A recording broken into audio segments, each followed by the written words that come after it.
It's looking on the beats.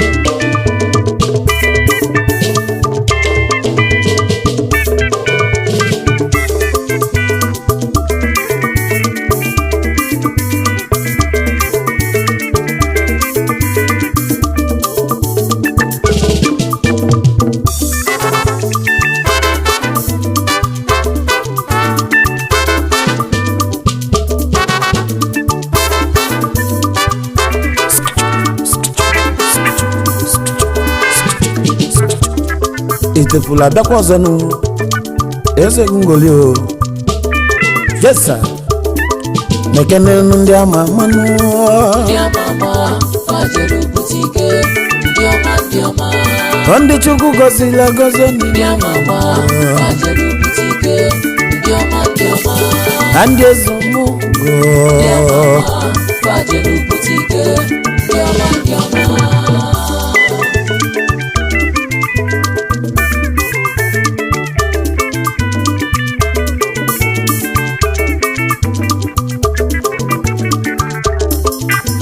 ego netili ndị ezomogu dogu nenu na vasu na kalisia anakalisi na nkitinu ibo dogu na-eme nenu wa nyakeji malo dogu odogwu abụrụ n'ọnụ nkitinu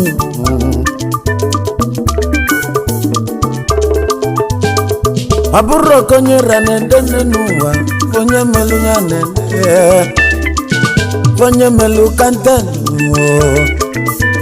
andi amama n'obodo ndị na-enyela obodo aka ndị na-emela obodo ifue andi ezomo fonye melu ka na-ekwu n'obodo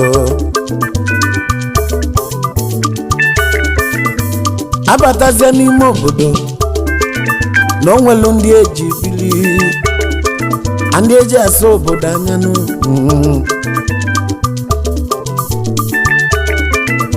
n'ezenu ndị ama amanụ na chukwu n'obunyere vike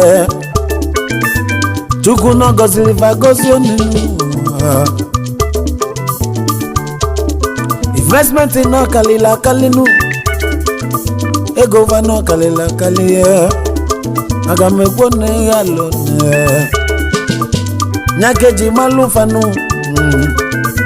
fana emezi ogo kalisia fana enyelu ụmụ ogbenye akanu fana etinye ọkụnụ fana agbabu mmiri fana edozu ụzọ nyakeji malu fanu maka na ọbụrụ mkpata ego nya bisi inwekwala obi eji eli asị na ife onye melu ka a na-ekwunu na ọbụrụ ka onye ra na-edenu maka na ọ bụ ife onye melu ka eji mara onye yes sir ka anyị kenenu ndị ama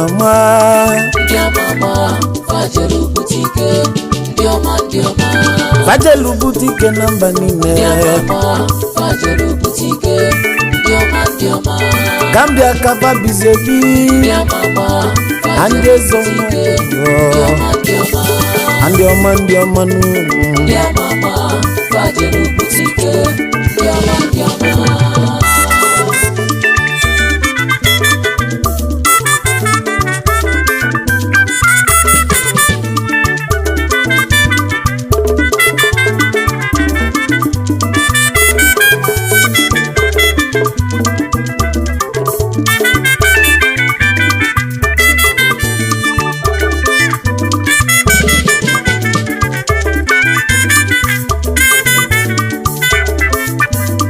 kambulegu monenu wa iweje kene nezenu ndị ama amanụ agụsa ma agụnyere ọvan n'ọbụ ndị ilo ogule ya a na-esi bobo ngo na vaso obili kambulegu mu wee kenenu ezomogo His Royal Highness Dr. Sam Chima Ọchụlọ Eze ndị Mbaise na Gambia.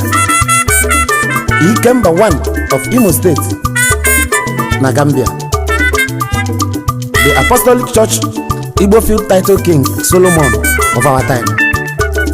The CEO of Samchis Holdings Dealers General Merchandise, Importer and Exporter. The CEO of Life Care Pharmacy, dealers on pharmaceutical products and healthcare. The former Vice Chairman, Mbaise Association Meeting, Gambia. Patron, Founder, Mbaise Association Meeting in Gambia. The former Igbo Community Vice Chairman. The former President, Nigerian Community in Gambia. The currently President, Nigerians in Diaspora Organization, NIDO. Asimu bulegu mukene lo wanyo moga dilima. Asimu kene ezigbo nyi ofolo n'anya no. Lolo nurse Precious Chidima Oshulo OBDA Ezinna 1 na Mbaise Association na Gambia. The Managing Director of Life Care Pharmacy. Ezigbo onye otulu Amomara. Ezinna ite Mbaise, Imo State, Nigeria. His Royal Highness n'Igbo nya mamano. Eze ndị Mbaise na Gambia. Ijelu butike namba nine. Ijelu butike namba nine. Ekene diliyo. Ambulego monenu. Wesebe no dogunu. Chief Anthony Ogwejofo. Chief OTC Ogwejofo Ezekwesili na Gambia.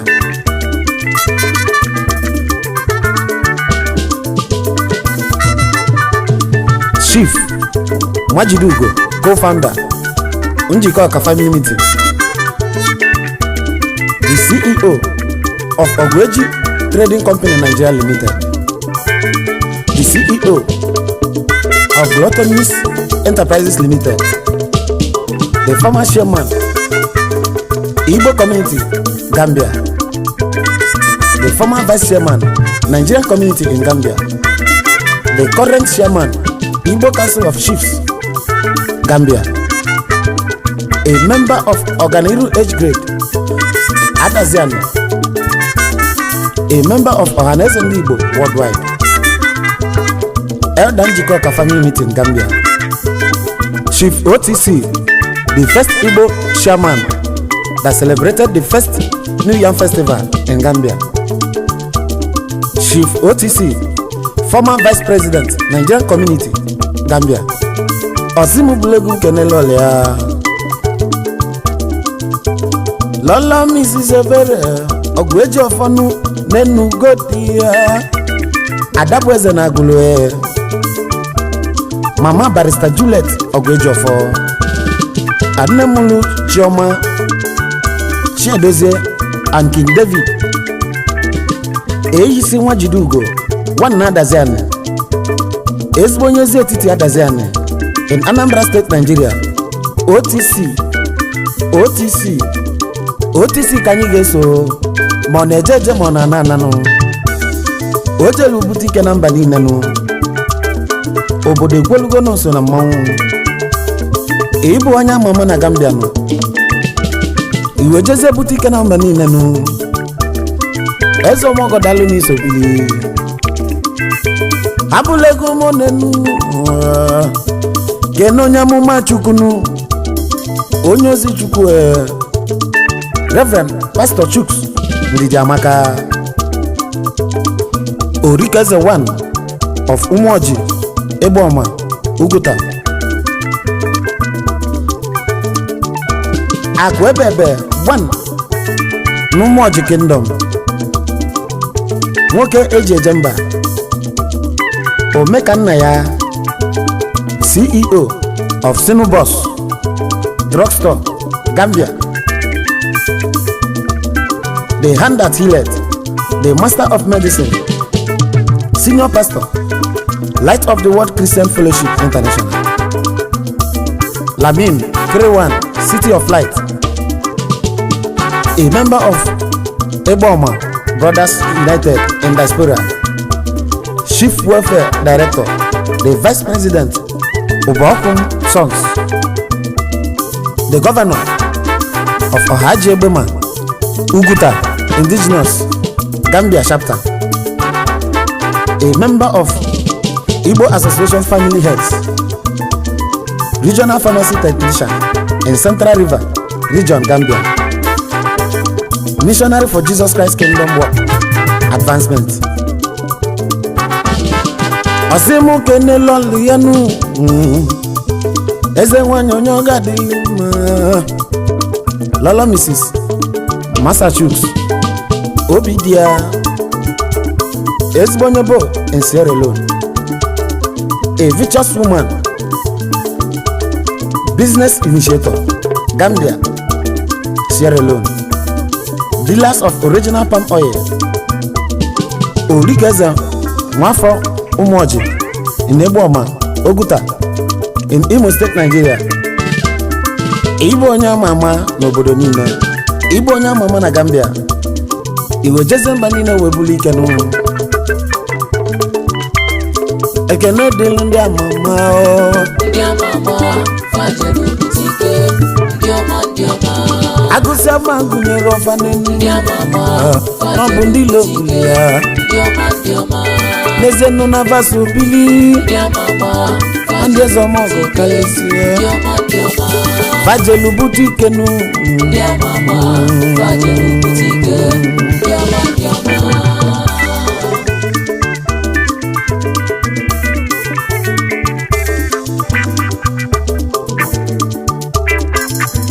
Kambulegu monenu weje kene dogunu Mr. Martin Sobinwa onye hikane CEO Moko Ventures na Gambia, dealers of all kinds of motors and truck spare parts, making of caskets, all kinds of motors, brake liner, cross plates, brake pads, water pump, etc.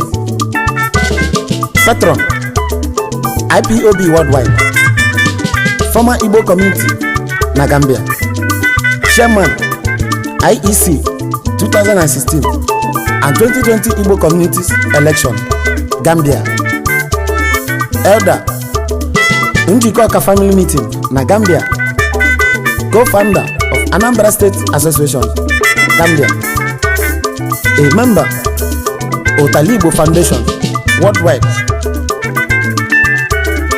Osimu kene loli yanu Mrs. Chinyere Obinwa Acharugo nwanyi moko ndị Nnohia village in Agụlụ, Aniocha local government area, Anambra State.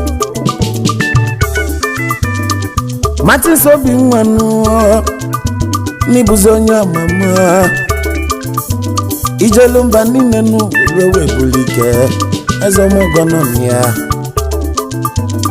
kambulegu monenu weweje kenenu Chief Michael Eze Ezenyi One Nigeria community in Gambia, the former and current chairman Nigerians Auto Spare Parts NAPS na Gambia, Chief Executive Director Mike Davis Enterprises, the patron of Mbise Community Meeting in Gambia, patron of Imo State Indigenous in Gambia, the grand founder Nigeria Auto Spare Parts in Gambia, ex-chairman Star Club of Nigeria,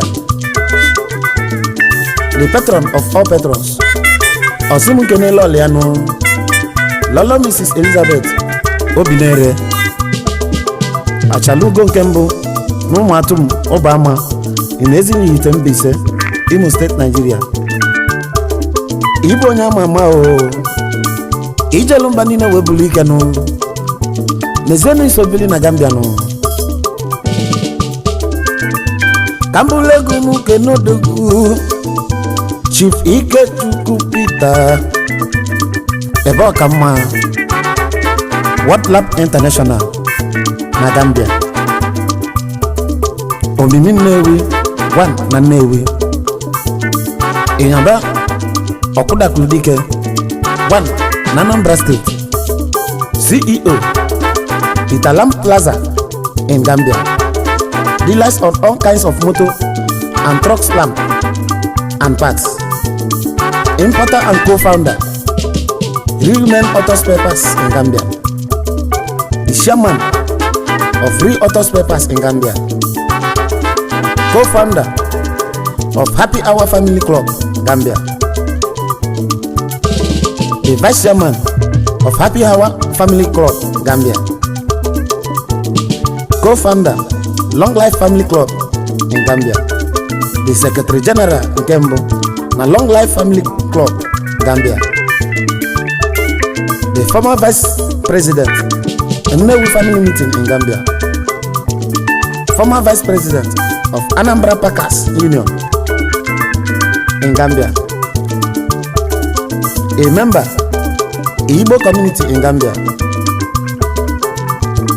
patron of Odema Family Club in Gambia, a patron Bene community in Gambia, a strong member of Royal Family Club in Gambia, Osimubuzele Nkenelole Ano, Mrs. Cordelia Kasarachi Osodie Mako, Cas Baby Ibokama,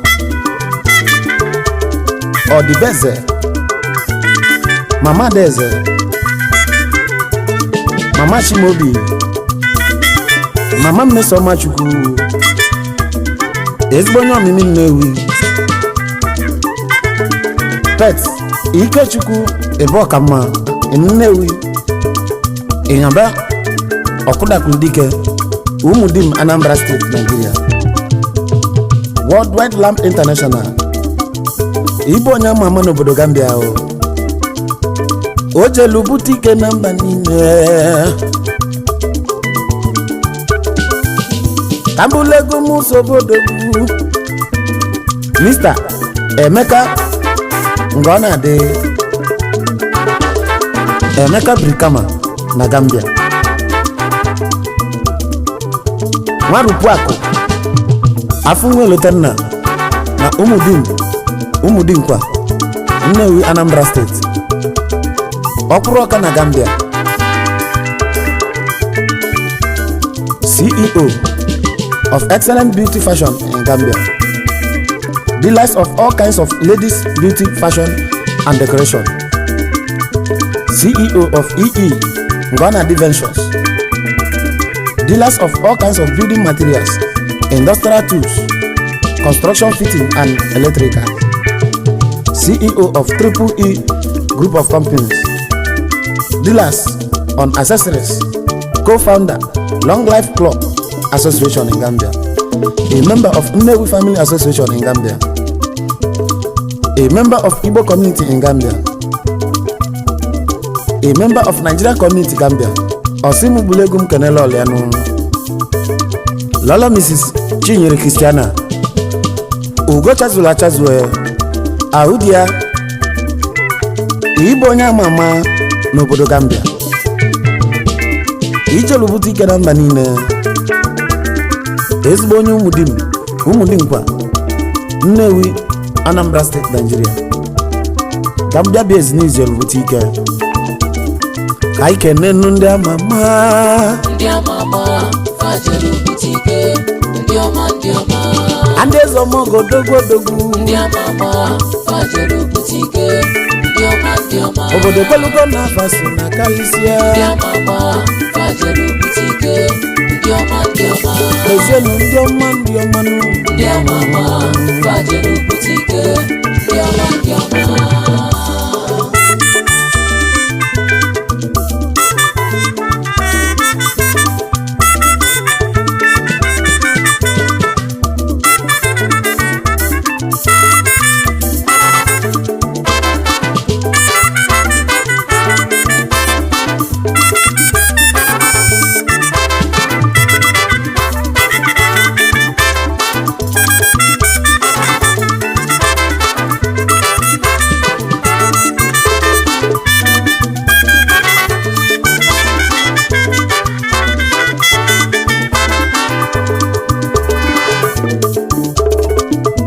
ka mbụlegwu m kene eze nwanyị Osilora ezomogo nọ ya Osilora Mrs. Florence nwanyị Sunday Onwegbula ada ndị Mbaise 1 na Gambia agụ nwanyị na Gambia ọ na-achọ nsogbu CEO Floxia Restaurant and Bar Nigeria CEO Floxia Restaurant and Bar na Gambia Home of Refreshment, a member of Mbaise Association in Gambia, the co-founder and member of Mbaise Women Meeting Gambia, a member of Igbo community in Gambia, a member of Nigeria in Diaspora Organization in Gambia. Long live Adandi Mbaise na Gambia. Long live Adani Igbo community na Gambia. Osimu Bulegum Kenelia Elder Chief Edward Onwebula Mrs. Florence Ibunoha na Gambia. Mrs. Florence Nwani Sunday Onwebula Ibu onye mmemme na Gambia. Ezigbo onye ujishi ụmụodumotu ihe nwere Mbaise Imo State Nigeria. Ibuzi onye ama na Gambia. Asị gị gaba n'iru na ọ ga-adịrị gị mma. Osilora unu bụzi ndị ama mmanụ n'ezie n'obodo Gambia. Unu jelu mba niile n'ụlọ buru ike na ọ ga-adịrị unu mma. Ka mụ kenezi odogunu Honorable Shilo Chukwudi Nwamkpa Udu akọ mmiri 1 n'Ụmụahịa na Gambia. Agogo ndị Igbo na Gambia. The man that speaketh for himself na Nigeria community in Gambia. Obuwere ụzọ ndị egwu Igbo High Life na Gambia. CEO of Canas Group and Sons, dealers on stationaries and business center information technology, specialist on data programming and applications. Rekunda and Sons Enterprises, the founder, financial secretary, Igbo community in Gambia, the former assistant financial secretary, Nigeria community in Gambia, the former financial secretary, Nigeria community in Gambia, the former auditor general, the Nigeria community in Gambia, the currently financial secretary, Old Band Association na Gambia, co-founder Odimma Brotherhood Club na Gambia, the first secretary general of Odimma Brotherhood Club in Gambia, the current PRO Igbo community in Gambia. Onye amụrụ na Obieze Eze Hiogo Eze kacha eze Eze Ọchụ. Greetings to Amara Amaka Kudo Triple A family. Ezigbo onye ọfụrụ n'anya, onye a na-ekwu okwu ya na Gambia. Ezigbo onye ama Igbo Ụbakala in Ụmụahịa, Abia State, Nigeria. Ibuzi onye ama mma na Gambia. Ijelu mba niile webuli ike onye ama mma na Gambia. Kabulegu mu kenenu Mr. and Mrs. Ugochukwu Ibaka aka Agali Worldwide, CEO of Ugobest Electronics and Electrical Spare Parts, a member of Iyala Family Meeting in Gambia, a member of Igbo Community Meeting in Gambia. Ezbonyo Oblisuzo Iyala in Anambra State, Nigeria. Igbo onye ama mma n'obodo Gambia.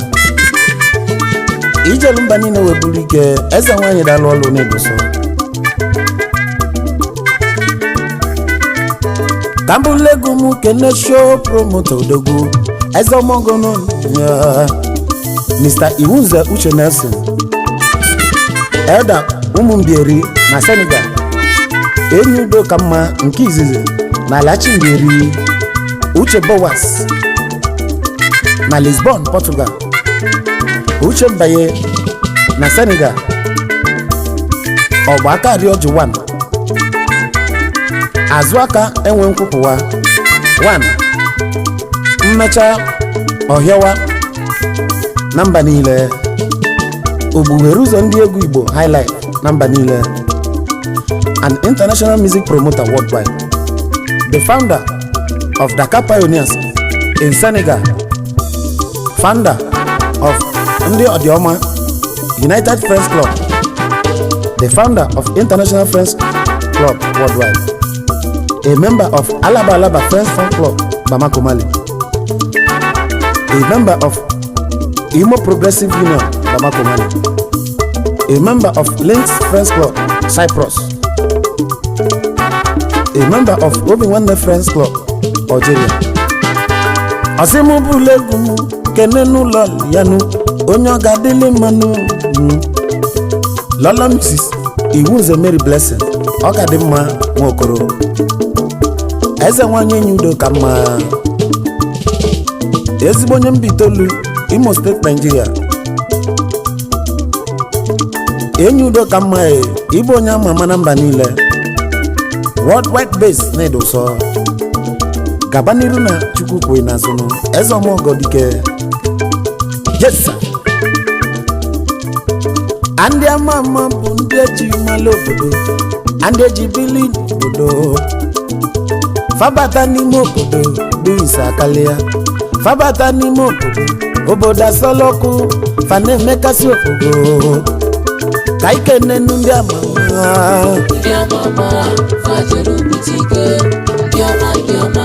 fabata n'obodo asọlọkụ ndị ezomọgọ kalisi ya amesi ndị nwere